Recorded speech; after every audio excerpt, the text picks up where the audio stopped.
आप देख रहे हैं पंजाब केसरी राजस्थान और आज हम आपको अजमेर दरगाह में महादेव मंदिर होने के मामले को लेकर आज 24 जनवरी को फिर सुनवाई होनी है और उसको लेकर राष्ट्रीय हिंदू सेना के राष्ट्रीय अध्यक्ष विष्णु गुप्ता जो है अजमेर पहुंच चुके हैं। दर्शकों, करीबन 2 माह से विचाराधीन इस मामले को लेकर आज दोनों पक्षकार फिर 24 जनवरी को यहाँ पर सेशन कोर्ट अजमेर उपस्थित हुए हैं।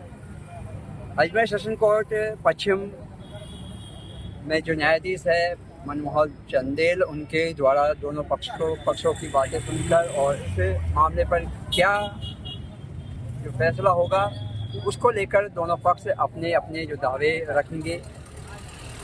27 नवंबर को न्यायालय में विचाराधीन अजमेर दरगाह मामला, जिसमें महादेव मंदिर होने का जो हिंदू सेना के राष्ट्रीय अध्यक्ष विष्णु गुप्ता द्वारा न्यायालय में अपना पक्ष रखा गया और उसको स्वीकृत करते हुए अगली जो 20 दिसंबर के अंदर इसकी सुनवाई हुई और न्यायालय के द्वारा जो है 24 जनवरी 2025 को पुनः इस मामले पर विचार करते हुए दोनों पक्षों की सुनवाई कर इस पर क्या फैसला। सुनवाई आप सभी को पता है कि आज जो सुनवाई होनी है संकट मोचन महादेव मंदिर वर्सेस ख्वाजा साहब जो दरगाह है उस विषय में सुनवाई। लास्ट को जो डेट पड़ी थी उसमें सभी पार्टियों को नोटिस जारी हो चुके थे, लेकिन सिर्फ जो दरगाह ख्वाजा साहब कमेटी है उनकी ओर से जवाब आया था और बाकी दो पार्टियां हैं उनकी ओर से अभी तक कोई जवाब नहीं आया। उनके जवाब का भी हम इंतजार कर रहे हैं, वो जवाब क्या देंगे, फिर हम उस जवाब का हम काउंटर जवाब देंगे। अभी जो 7/11 की एप्लीकेशन उन्होंने लगाई थी उसका हम जवाब ले आए हैं। 7/11 को खारिज कराने की हम बात करेंगे और साथ ही साथ जो 110 की जितनी एप्लीकेशन है वो सबको खारिज करने पे हम जोर देंगे, माननीय अदालत के समक्ष रखेंगे कि जिन लोगों का सीधा कोई इंटरेस्ट नहीं है उन लोगों को इसमें पार्टी ना बनाया जाए। जितनी भी ये 110 की एप्लीकेशन आ रही है वो सब खारिज की जाए। आपको जान का खतरा भी आपने मानते हुए खतरा बना हुआ है।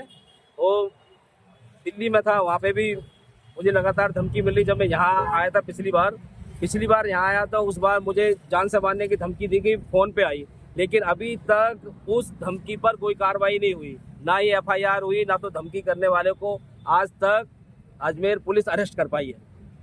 और लास्ट टाइम जब कोर्ट में सुनवाई हुई थी तो जब हम कोर्ट परिसर में अंदर गए जहाँ सुनवाई हुई थी माननीय मनमोहन चंदेल जी की अदालत में, तो वहाँ कोर्ट खचाखच भरा हुआ था, बिल्कुल पैर रखने की भी जगह नहीं थी, मैं भी अंदर नहीं जा पा रहा था।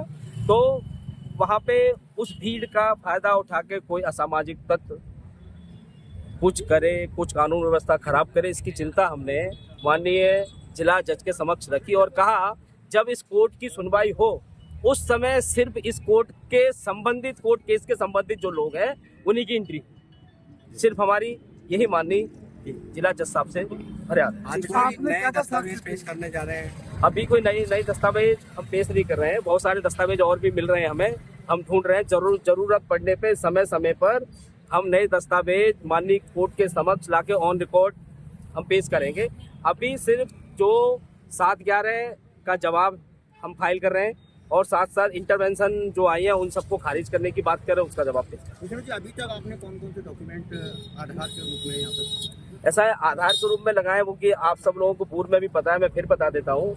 एक यहाँ के लोकल निवासी हरवरा शारदा जी जो म्यूनसिपालिटी के चीफ कमिश्नर और हाई कोर्ट के जज भी रहे, उन्होंने एक अपनी किताब लिखी, उस किताब का रेफरेंस दिया, उनकी किताब लगाई और साथ ही साथ पृथ्वीराज चौहान जी के समय पे जो लोग रहे, एक बुक का नाम है जिसका नाम है पृथ्वीराज राठौर और एक बुक का नाम है पृथ्वीराज विजय, जो कि 1200 ईस्वी की किताबें हैं। जिस समय ख्वाजा साहब इंडिया में नहीं थे या भारत देश में यानी अखंड भारत में भी नहीं थे, उनका जन्म ईरान में हुआ था, सबको पता है, ईरान से वो यहाँ आए थे। और वो जब व्यक्ति मोहम्मद साबुद्दीन गौरी यहाँ आया तो एक फलता फूलता हुआ शहर उसे दिखा, जहाँ लोग हंसी खुशी जी रहे थे।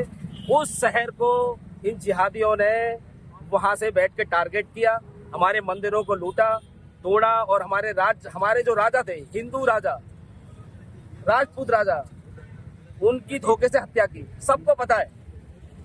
उस हत्यारे के साथ ख्वाजा साहब यहाँ आए और उन्होंने सूफीज़म के नाम पे, और जो कि मुसलमानों की खुद की किताबें कह रही हैं कि 90 से 95 लोगों का इस्लाम में धर्म परिवर्तन करा है, हिंदू से मुसलमान बनाया। जो सूफी संत होते हैं वो हिंदू मुसलमान की बात नहीं करते हैं, वो सिर्फ मानवता की बात करते हैं, शांति की बात करते हैं। और यहाँ पे क्या है, यहाँ लोग ऐसी सोची समझी रणनीति से आए कि भाई जो हिंदू है, जो इस्लाम को नहीं मानते, वो सब काफिर हैं, काफिरों का कत्लेआम कर दो, मार दो, मंदिर तोड़ दो और उनके राजाओं का कत्ल कर दो। वो हुआ है भारत में। और उसके बाद आपने देखा कि मोहम्मद साबुद्दीन गौरी के साथ में जो उनके 2 गुलाम वंशाए थे, खिलजी और इल्तुतमिश, उन्होंने बाद में दिल्ली में भी शासन किया, इधर भी किया, सब राजाओं को धोखे से मारा गया। तो मैं मानता हूँ ये भगवान शिव का मंदिर है, संकट मोचन महादेव मंदिर है, और जल्द ही इसका सर्वे होगा। ये इसकी सच्चाई देश और दुनिया के सामने आएगी। कृष्ण जी, एक सवाल और बनता है कि अभी तक आप अकेले इस लड़ाई को लड़ रहे हैं, ना बीजेपी ना कांग्रेस, यहाँ तक कोई भी हिंदूवादी संगठन आपके साथ खड़ा नहीं हुआ है। सारा कोई नहीं, हमारे साथ भगवान का आशीर्वाद है, भगवान भोलेनाथ हमारे साथ है, भगवान राम हमारे साथ है, सभी शक्ति हमारे साथ है, कोई दिक्कत नहीं। और सभी देशवासी हमारे साथ है, अकेले लड़ाई लड़ पाएंगे? ना सब देशवासी साथ है। आपको लग रहा है अकेले है, लोगों का मोरली सपोर्ट, लोगों का ओरली सपोर्ट सब हमारे साथ है, कोई अकेला नहीं। आप ये बताइए, प्रधानमंत्री मोदी जी ने भी चादर भेजी थी, इस बारे में आप क्या कहते हैं? ऐसा है, जो प्रधानमंत्री पद द्वारा जो चादर भेजी गई है, वो संवैधानिक जो पद है उस द्वारा, नेहरू द्वारा उस चादर को शुरू किया गया था भेजना। और उसके बाद सीएम भी चादर भेज रहे हैं, डीएम भी चादर भेज रहे हैं, एसपी भी चादर भेज रहे हैं, केंद्रीय मंत्री भी चादर भेज रहे हैं। भाई सबको समझना चाहिए कि जब उसका केस कोर्ट में विचाराधीन है, चल रहा है, तो उस समय किसी भी प्रकार से कोई संवैधानिक पद द्वारा चादर नहीं जानी चाहिए। इस विषय पे भी हमने कोर्ट में एक एप्लीकेशन पहले मूव की है, उस एप्लीकेशन पे भी जल्द सुनवाई होगी और आगे से कोई चादर किसी भी संवैधानिक पद से ना भेजी जाए, इस पर रोक लगाई जाए, ऐसी मांग करें। ऐसा कहा जाता है कि सूफी संत जो होते हैं दरगाह में जो चढ़ावा आता है, ऐसा दरगाह में जो चढ़ावा आता है उस विषय पे भी हम अभी रिसर्च कर रहे हैं। हमने अल्पसंख्यक मंत्रालय में भी एक आरटीआई फाइल की है, उसका भी जवाब आने दो। जितने भी मंदिर हैं देश के, उन सब पे जितना भी चढ़ावा जाता है वो सरकार के खाते में जाता है, सबको पता होगा। लेकिन इस दरगाह का जो एक्ट है, उस एक्ट को हम पढ़ रहे हैं। हमने सुना है कि इस दरगाह का जो भी चढ़ावा है वो खादिम और दीवान और जो वहाँ के लोग हैं उन्हीं में ही बट रहा है, गवर्नमेंट के पास नहीं जा रहा, मुझे ऐसा लगता है। हम रिसर्च करते हैं, यदि गवर्नमेंट के पास नहीं जा रहा होगा, ये लोग भारत की जनता की गहरी कमाई को यदि लूट रहे हैं, तो ये लूट खसोट भी बंद होगी।